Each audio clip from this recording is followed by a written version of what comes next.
पुराणों में अगहन मास की चतुर्थी का बहुत धार्मिक महत्व बतलाया गया है। इसे गणाधिप चतुर्थी के नाम से जाना जाता है। मार्गशीर्ष मास की यह गणाधिप संकष्टी चतुर्थी भगवान श्री गणेश को समर्पित है तथा जीवन के सभी कष्टों से मुक्ति दिलाने में लाभदायी मानी गई है। इस व्रत को करने से शत्रुओं पर विजय पाई जा सकती है। आज के दिन व्रत रखकर भगवान गणेश जी की पूजा करके भगवान गणेश और चौथ माता की कथा सुननी चाहिए। भगवान गणेश जी की कृपा से रुके हुए सभी काम बन जाते हैं और कोई बाधा भी नहीं आती। भगवान गणेश अपने भक्तों की सभी मनोकामनाएं पूर्ण करने वाले हैं। वहीं चौथ माता संतान की रक्षा करती हैं और निसंतानों को संतान सुख देती हैं। आज की इस वीडियो में आप सुनेंगे संकष्टी चतुर्थी के दिन सुनी जाने वाली विघ्नहर्ता भगवान गणेश और चौथ माता की कथा। पार्वती ने गणेश जी से पूछा कि अगहन कृष्ण चतुर्थी संकष्टा कहलाती है। इस दिन किस गणेश की पूजा किस रीति से करनी चाहिए?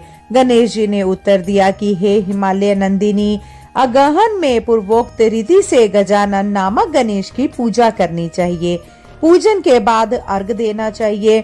दिन भर व्रत रखकर पूजन के बाद ब्राह्मण को भोजन कराकर जो तिल, चावल, चीनी और घृत का शाकला बनाकर हवन कराएं तो वह अपने शत्रु को वशीभूत कर सकता है। इस संबंध में मैं आपको एक प्राचीन कथा सुनाता हूँ। गणेश जी महाराज कहते हैं, प्राचीन काल में त्रेता युग में दशरथ नामक एक प्रतापी राजा थे।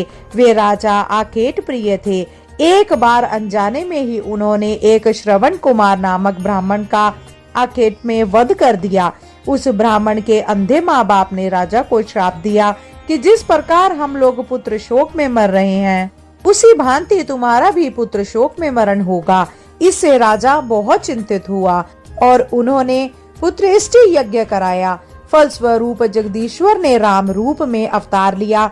भगवती लक्ष्मी जानकी के रूप में अवतरित हुई। पिता की आज्ञा पाकर भगवान राम, सीता और लक्ष्मण सहित वन को गए, जहां उन्होंने खरदूषण आदि अनेक राक्षस व राक्षसों का वध किया।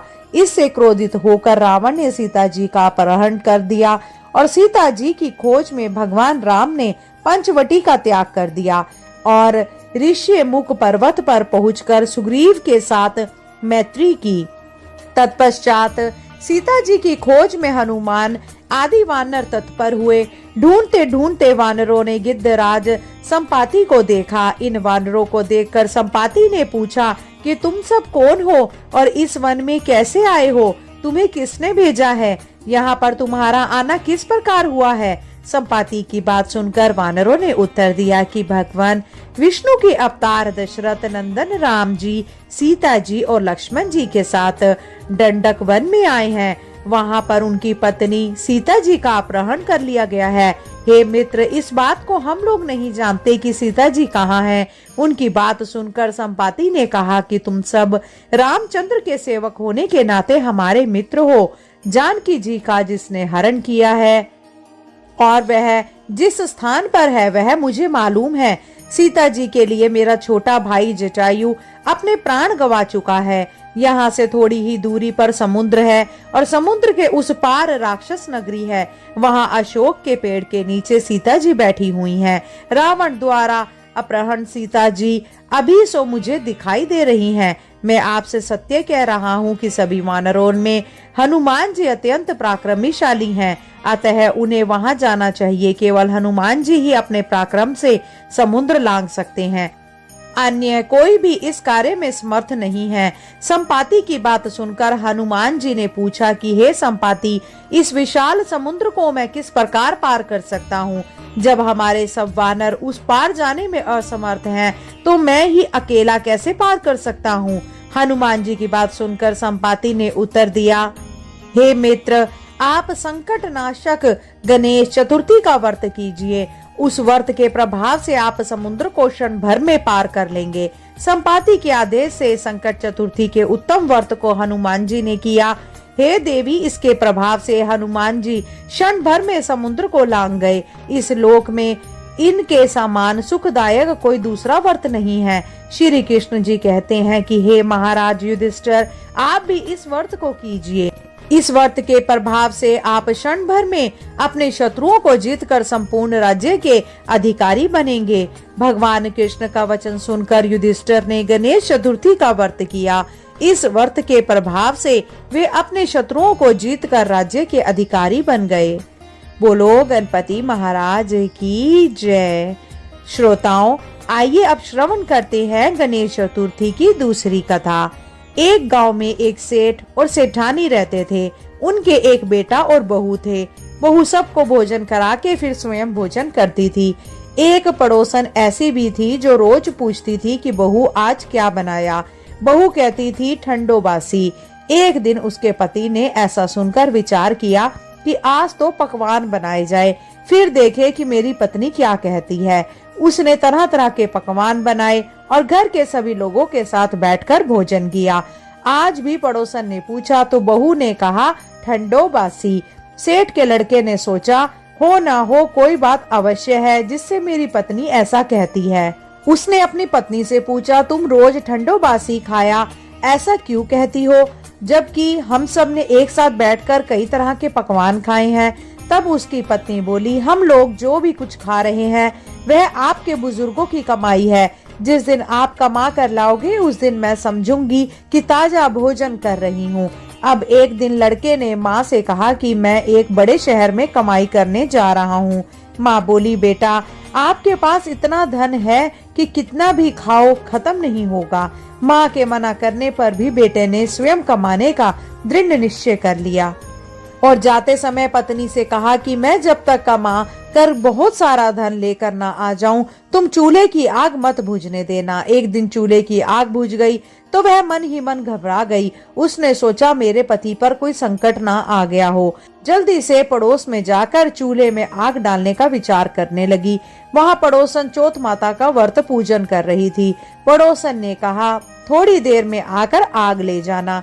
बहू ने पड़ोसन से पूछा आप यह व्रत क्यों करती हो, इससे क्या मिलता है। तब पड़ोसन ने कहा चौथ माता के इस व्रत को करने से अन्न धन और लक्ष्मी मिलती है और अपनी मनोकामनाओं की पूर्ति भी होती है।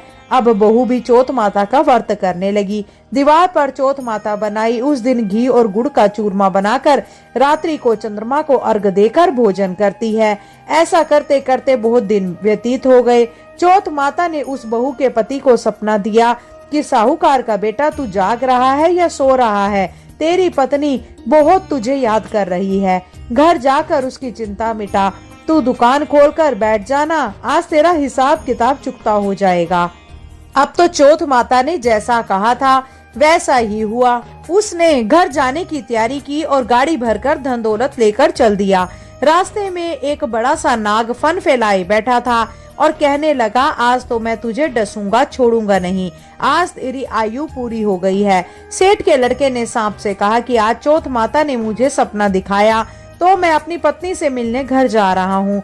वह मेरी प्रतीक्षा कर रही है और बहुत चिंता कर रही है। मैं उससे मिलकर जरूर आ जाऊंगा, तब तुम मुझे डस लेना। नाग ने कहा कि तुम शपथ पूर्वक कहकर जाओ तो मैं तुम्हें जाने दूंगा, परंतु तुम लौट कर नहीं आए तो तुम्हारे घर आकर मैं तुम्हें डस लूंगा। इस प्रकार सर्प को वचन देकर वह अपने घर पहुंचा। वहां सभी से हंसी खुशी से मिला और भोजन करके उदास होकर बैठ गया। उसकी पत्नी ने उदास होने का कारण पूछा तो पति ने काले नाग वाली बात बताते हुए कहा यदि मैं उसके पास नहीं जाऊंगा तो वह घर आकर मुझे डस लेगा। पत्नी बहुत चतुर थी। उसने कहा आप जरा भी घबराओ नहीं, आप सो जाओ और मैं एक उपाय करती हूँ। पत्नी ने अपने कमरे में 7 सीढ़ी बनाई। पहली सीढ़ी पर रेत, दूसरी सीढ़ी पर इत्र, तीसरी पर गुलाल और फूल और चौथी पर केसर, 5वीं पर लड्डू पेड़ा, 6ठी पर गद्दी गलीचा और 7वीं सीढ़ी पर दूध का कटोरा भरकर रख दिया। इस प्रकार वह 7 सीढ़ी सजाकर बैठ गई। आधी रात होते ही नाग आकर सीढ़ी पर चढ़ने लगा। पहली सीढ़ी पर रेत में लोटपोट हो गया और कहने लगा सेठ की बहू ने आराम तो बहुत दिया, पर वचनों से बांधा आया हूँ, सो डसूंगा अवश्य ही। इसी प्रकार 7 सीढ़ियों पर नाग आराम करता हुआ और कहता हुआ कि डसूंगा जरूर। कमरे में जाने ही वाला था कि चौथ माता ने विचार किया कि यदि मैं इसे नहीं बचाऊंगी तो संसार में धर्म कर्म और व्रत पूजन को कौन मानेगा। अब तो गणेश जी, चंद्रमा जी और चौथ माता ने उसे बचाने का विचार किया। चंद्रमा जी ने उजाला किया, चौथ माता ढाल बनी और गणेश जी ने तलवार लेकर नाग को मार दिया और ढाल से ढक दिया। अब बहू भी थकी हारी सो गई। दिन उगा तो लोग बेटे से मिलने आए, परंतु बेटा और बहू तो उठे ही नहीं थे। बहुत देर हो गई तो माँ उन्हें उठाने गई। उसने अर्थात माँ ने सातों सीढ़ी पर जो जो कुछ देखा तो वह बहुत घबरा गई और बेटा बहू को आवाज लगाई। बेटा बहू उठे तो देखा कि एक ढाल तलवार वहां पड़ी हुई है। अब ढाल उठाई तो देखा वहीं काला नाग वहां मरा हुआ पड़ा था। बेटा बहू ने सोचा कि आज तो धर्म कर्म की आड़ से भगवान गणेश जी और चौथ माता ने अपनी रक्षा की है। हे चौथ माता, आपने जैसे सेठ के बेटे और बहू की रक्षा की वैसे सबकी रक्षा करना। बोलिए चौथ माता की जय। बोलिए गौरी पुत्र गणेश भगवान की जय। श्रोताओं, अब श्रवण करते हैं गणेश चतुर्थी की तीसरी कथा।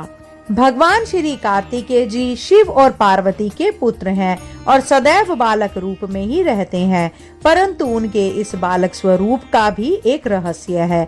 एक बार शंकर भगवान ने पार्वती जी के साथ जुआ खेलने की अभिलाषा प्रकट की। खेल में भगवान शंकर जी अपना सब कुछ हार गए। हारने के बाद भोलेनाथ जी अपनी लीला को रचते हुए पत्तों के वस्त्र पहनकर गंगा के तट पर चले गए। कार्तिकेय जी को जब सारी बात पता चली तो वह माता पार्वती से समस्त वस्तुएं वापस लेने के लिए आए। इस बार खेल में पार्वती जी हार गई और कार्तिकेय जी शंकर जी का सारा सामान लेकर वापस चले गए। अब इधर पार्वती जी की भी चिंता हो गई कि सारा सामान भी गया और पति भी दूर हो गए। पार्वती जी ने अपनी व्यथा अपने प्रिय पुत्र गणेश जी को बताई तो मात्र भक्त गणेश जी स्वयं जुआ खेलने भगवान जी के पास पहुँचे। गणेश जी इस खेल में जीत गए और लौटकर अपनी जीत का समाचार अपनी माता पार्वती को सुनाया। इस पर पार्वती जी बोली कि उन्हें अपने पिता को साथ लेकर आना चाहिए था। फिर गणेश जी भोलेनाथ जी को खोज करने निकल पड़े। भोलेनाथ जी से उनकी भेंट हरिद्वार में हुई। उस समय भोलेनाथ भगवान विष्णु जी और कार्तिकेय जी के साथ हरिद्वार में भ्रमण कर रहे थे। पार्वती जी से नाराज भोलेनाथ ने लौटने से मना कर दिया।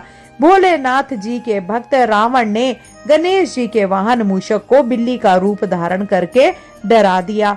मूषक गणेश जी को छोड़कर भाग गए। इधर भगवान विष्णु ने भोलेनाथ की इच्छा से पासा का रूप धारण कर लिया था।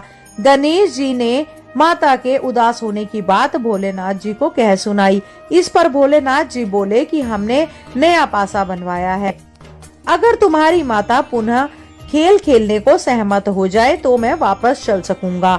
श्री गणेश जी के आश्वासन पर भोलेनाथ जी वापस पार्वती जी के पास पहुँचे और खेल खेलने को कहा।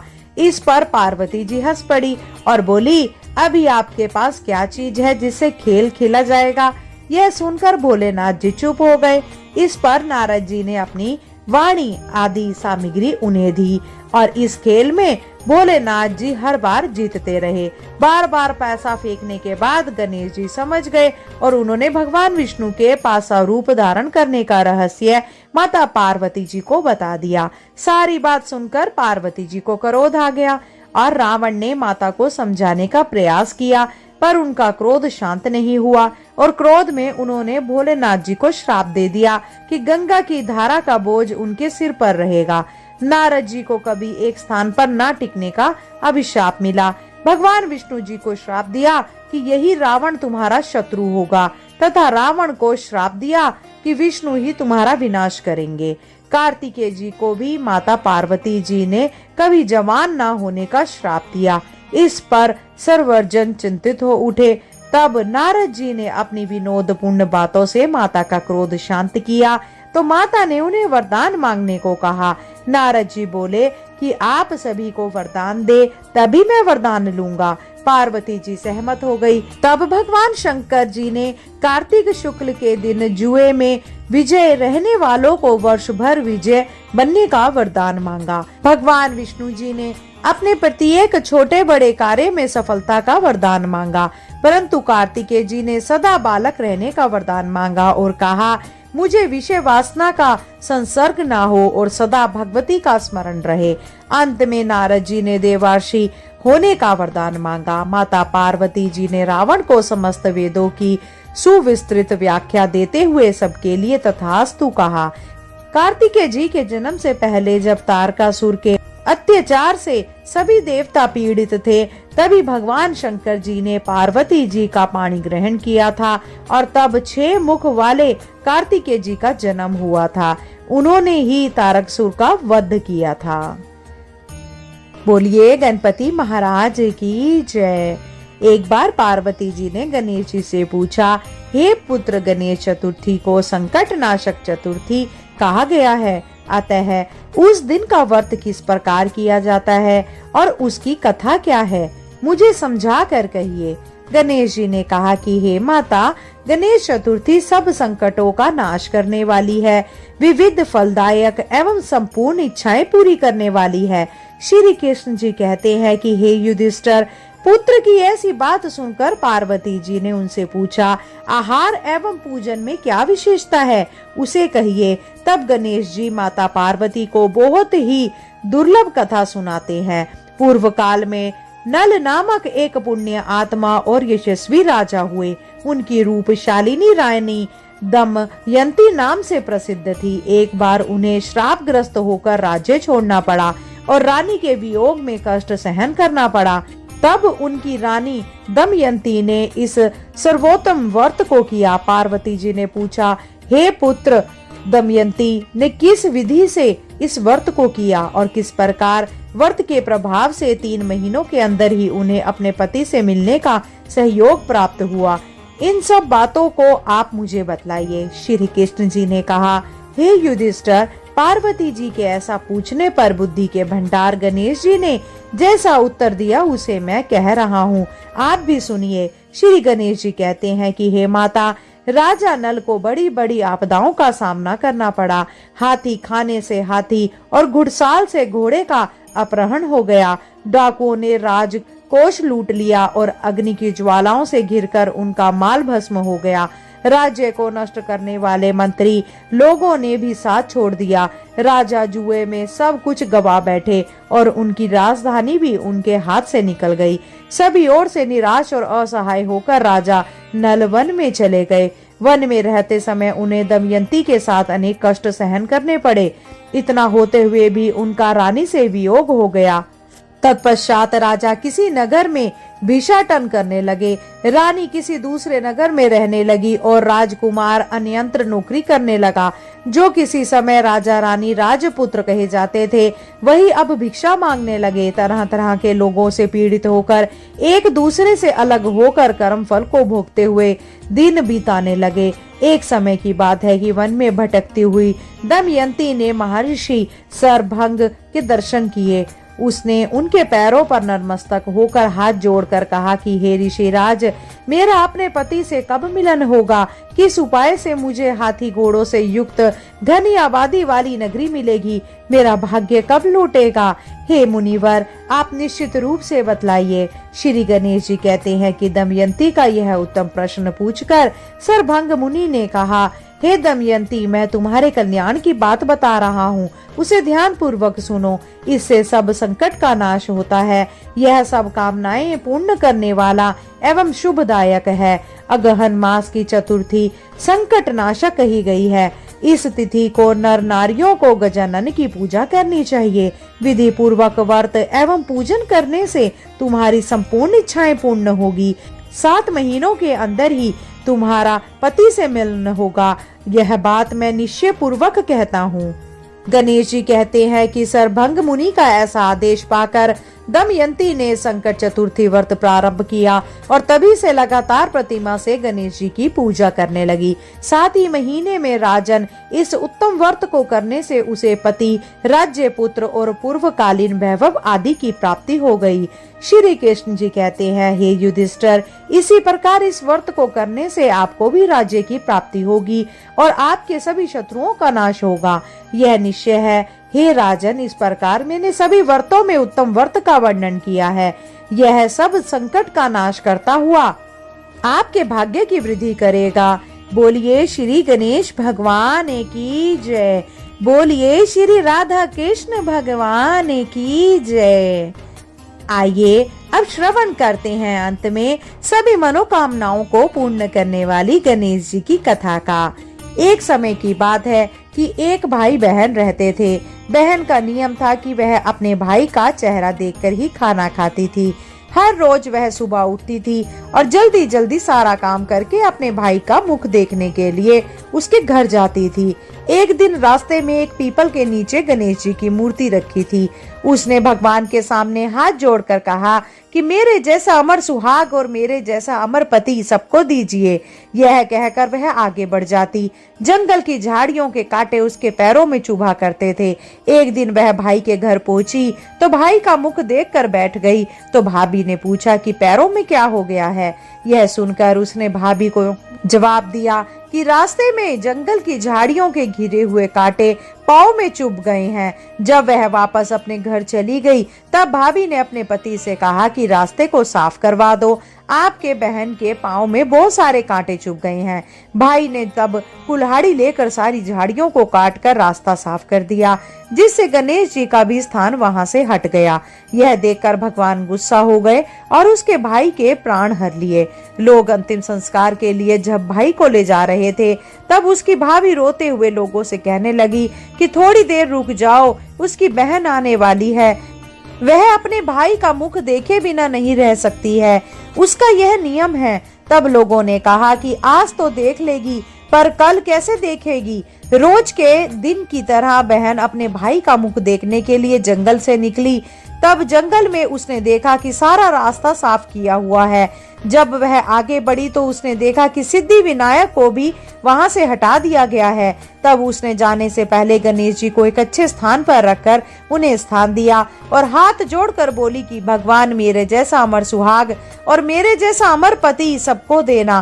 फिर बोलकर आगे निकल गई। भगवान तब सोचने लगे कि अगर इसकी नहीं सुनी तो हमें कौन मानेगा, हमें कौन पूजेगा। तब सिद्धि विनायक ने उसे आवाज दी, बेटी इस खिजड़ी के 7 पत्ते लेकर जा और उसे कच्चे दूध में घोलकर भाई के ऊपर छिड़क देना, वह उठकर बैठ जाएगा। यह सुनकर जब बहन पीछे मुड़ी तो वहां कोई नहीं था। फिर वह सोचने लगी कि ठीक है, जैसा सुना वैसा ही कर लेती हूँ। फिर वह 7 खिजड़ी के पत्तों को लेकर अपने भाई के घर पहुंची। उसने देखा कि वहां कई लोग बैठे हुए हैं। भाभी बैठी रो रही है और भाई की लाश रखी हुई है। तब उसने उन पत्तियों को बताए हुए नियम के तहत भाई के ऊपर छिड़का। तब भाई उठकर बैठ गया। भाई बहन से बोला कि मुझे बहुत ही गहरी नींद आ गई थी। तब बहन बोली कि यह नींद किसी दुश्मन को भी ना आए और उसने सारी बात अपने भाई को बता दी। तो मान्यता के अनुसार यह कहा जाता है कि गणेश जी की यह चमत्कारी कहानी है। बोलिए शंकर पार्वती भगवान की जय। बोलिए श्री गणपति महाराज की जय। श्रोताओं, अगर आपको यह वीडियो पसंद आई हो तो हमारे चैनल को सब्सक्राइब अवश्य करें। आज की वीडियो में इतना ही। शीघ्र मिलते हैं नई वीडियो नई जानकारी के साथ। जब तक के लिए जय श्री कृष्णा, राधे राधे।